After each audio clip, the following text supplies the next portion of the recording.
যখন মানুষ নিজের প্রতি এবং উপর আল্লাহর প্রতি সব কিছু ভুলে যায়, তখন মানুষ নিজেই নিজের অস্তিত্ব বিলীন করতে চায় এবং অন্য কিছুর সাথে জড়িয়ে পড়ে এবং বিশ্বাস করতে থাকে এবং কোনো জিনিসকে ছিনে নিতে চায় বা নিজের করে নিতে চাওয়ার জন্য সে অন্য পন্থা অবলম্বন করে। বুঝতেই পারছেন আমি কিসের কথা বলছি?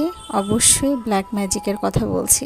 ব্ল্যাক ম্যাজিক শুধু ইসলাম ধর্মে না, সব ধর্মেই এটা নিষেধ আছে, কারণ এটা কখনোই ভালো কিছু বয়ে আনে না।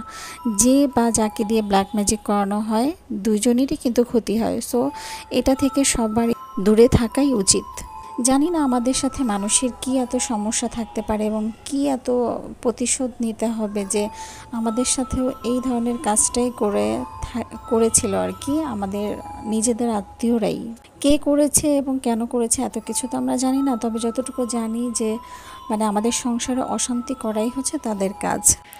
বাবা যেন নিজেদের কথা না শুনে ওদের কথা মতো কাজ করে এবং আমাদের কারো যেন বিয়ে শাদী না হয় এবং কোনো ভালো কিছু যেন আমরা করতে না পারি, এই জন্য দিনের পর দিন তারা বিভিন্ন ধরনের জিনিস খাইয়ে আমাদেরকে ব্ল্যাক ম্যাজিক করে রাখতো। কিন্তু এটা আমরা কখন বুঝলাম? সেটা অনেক পরে।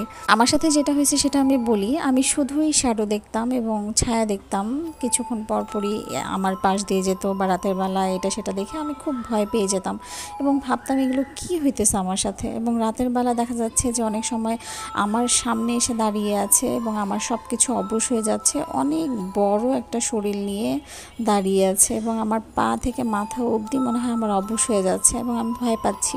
অনেক সময় দেখি আমি তাকিয়ে আছি, দেখলাম যে বারান্দা দিয়ে কিছু একটা দৌড়ে চলে গেল, কিন্তু আমি বুঝলাম না কি জিনিসটা। এবং আমাদের পরিবারে একজন একজনকে আমরা সহ্যই করতে পারছিলাম না কোনো না কোনো কারণে।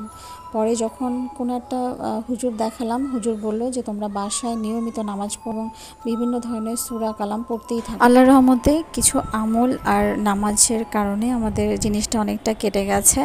এখনও সেটার প্রভাব আছে, কারণ এটা তো আর একবারেই চলে যায় না, এটা থেকেই যায়। এটা নিয়মিত নামাজ কালাম পড়তে হয় এবং আল্লাহকে স্মরণ করতে হয়।